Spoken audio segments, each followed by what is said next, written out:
Gather round the campfire, everyone. The air is crisp, the shadows are long, and tonight we're about to dive into the darkest corners of our minds. I've got some stories for you. Stories that'll chill you to the bone. Stories that'll make you check under the bed twice. Are you ready to be spooked? Because tonight we're talking about the fear that crawls in when the lights go out. The dread that whispers in your ear when you're all alone. We're talking about the monsters that hide in the shadows and the nightmares that claw their way out from beneath your bed. So get comfortable, huddle closer to the fire, and brace yourselves. Because these stories, oh, they're not for the faint of heart. Our baby will be so beautiful, my husband whispered, his hand resting on my swollen belly. His touch sent a shiver down my spine, a wave of ice water in my veins. He smiled, that loving, clueless smile, and kissed my stomach. He didn't know. He didn't know that the fluttering I'd felt weeks ago, the kicks that had once brought tears to my eyes, had stopped. He didn't know that the doctor's appointment I'd canceled was because I was too afraid to hear the truth. But I knew. I felt it, a growing wrongness, a gnawing hunger from within. Whatever was growing inside me now wasn't a baby, not anymore, and it had already started chewing. The phone felt slick with sweat as I whispered the pre-rehearsed lines. There's a bomb. In the school. Going to explode. My voice was a shaky imitation of fear, a performance for the unsuspecting operator on the other end. I hung up, heart hammering against my ribs like a caged animal. My friends, huddled around me in the bathroom stall, let out a collective sigh of relief. They thought I was crazy, pulling a stunt like this, but they were in on it. They were safe. We watched as chaos erupted, the school evacuated, students herded out like cattle onto the football field. But my eyes weren't on them.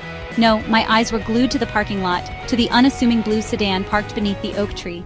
The blue sedan where I'd planted the real bomb.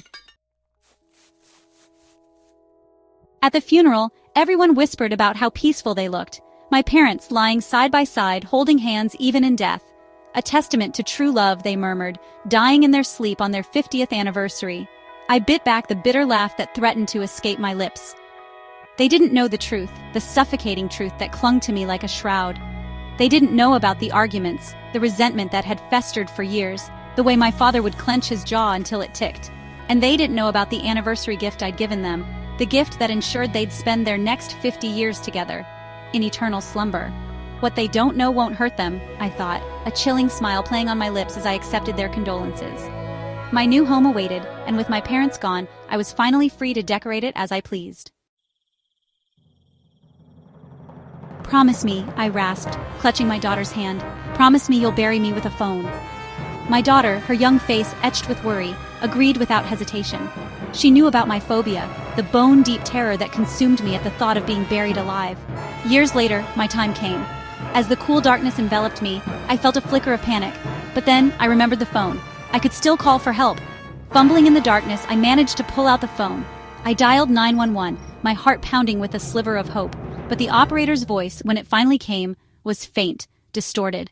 I'm sorry, she said, her voice crackling with static. You have no service where you are.